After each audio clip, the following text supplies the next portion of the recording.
بسم اللہ الرحمن الرحیم۔ السلام علیکم، میں ہوں ملک شاہ زیب بابر۔ جی تو ناظرین تیار ہو جائیے، گدھے کا گوشت آنے والا ہے۔ جی ہاں، پاکستان اور چین کے درمیان گدھے کا گوشت اور کھالیں برآمد کرنے کے حوالے سے پروٹوکول طے پا گیا ہے۔ پاکستان کی وزارت تجارت کے حکام کے مطابق چین نے پاکستان پر گدھے کی کھالیں گوشت امپورٹ کرنے کے لیے کوئی حد مقرر نہیں کی۔ ابتدائی طور پر صرف کھالیں ایکسپورٹ کی جا رہی ہیں، لیکن لسٹ میں گدھے کے گوشت کو بھی شامل کیا جا سکتا ہے۔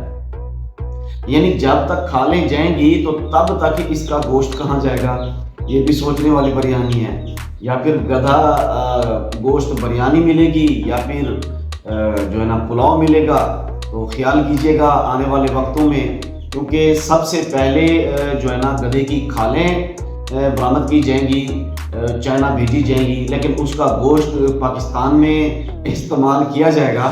لیکن اس کے بعد انشاءاللہ کوشش ہوگی کہ بھی گوشت کو بھی ہم ادھر ہی بھیجیں، ہماری جان چھوٹے۔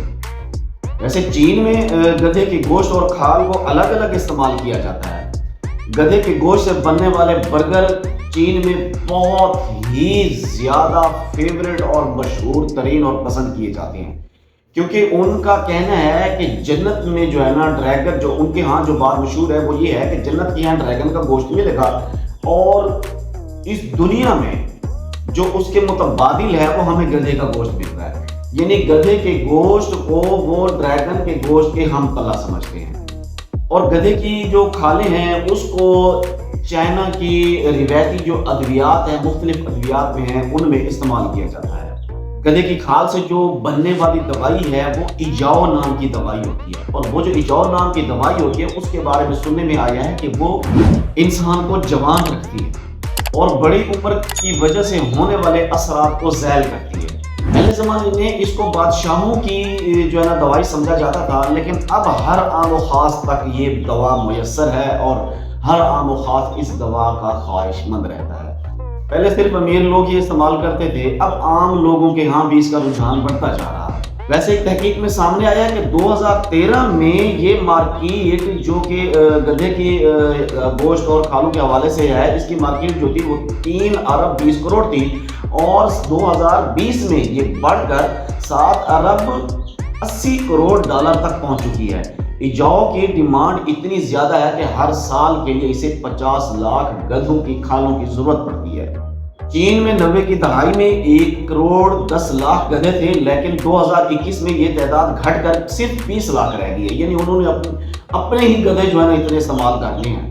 ایجاؤ انڈسٹری اتنی تیز پھیل رہی ہے کہ اس کی ڈیمانڈ دن بدن بڑھتی جا رہی ہے، اور اسے اپنی ڈیمانڈ پوری کرنے کے لیے کھالیں دیگر ملکوں سے امپورٹ کرنی پڑتی ہیں، اور مختلف ملکوں کو جو ہے نا چین نے گدھے کا گوشت اور کھالیں برآمد کرنے کے لیے کھلی چھوٹ دے رکھی ہے کہ لے آؤ، اور پاکستان کو بھی کھالیں بھیجنے کے لیے کھلی چھوٹ دے رکھی ہے کہ جتنی دے سکتے ہیں آپ کھالیں دیں۔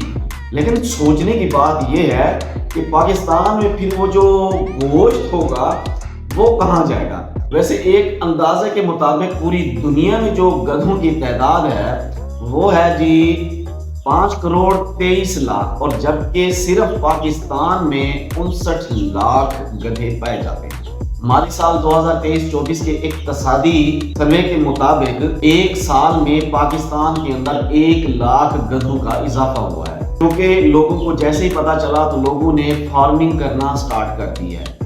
تو آپ لوگ بھی فارمنگ سٹارٹ کر سکتے ہیں گدھوں کے حوالے سے، بہت اچھا بزنس ہے، لیکن یہ ہے کہ ساتھ ساتھ اس کے گوشت کا جو ہے نا ہمیں بتاتے جائیے گا کہ آپ وہ گوشت کس کو دے رہے ہیں، کیونکہ ساز رہا جب گدھے کی کھال جائے گی تو گدھا تو کٹے گا تو بٹے گا، جب بٹے گا تو وہ پھر کھایا بھی جائے گا۔ اس طرح کی انٹرسٹنگ نیوز سننے کے لیے میرے چینل کو ضرور سبسکرائب کر لیں، بیل کے آئیکن کو ضرور پریس کیا کریں تاکہ میری ہر آنے والی نئی انٹرسٹنگ ویڈیوز آپ تک وقتاً فوقتاً پہنچتی رہیں۔ اپنا خیال رکھا کریں، دعاؤں میں یاد رکھا کریں۔ مجھے دیجیے اجازت، اللہ حافظ۔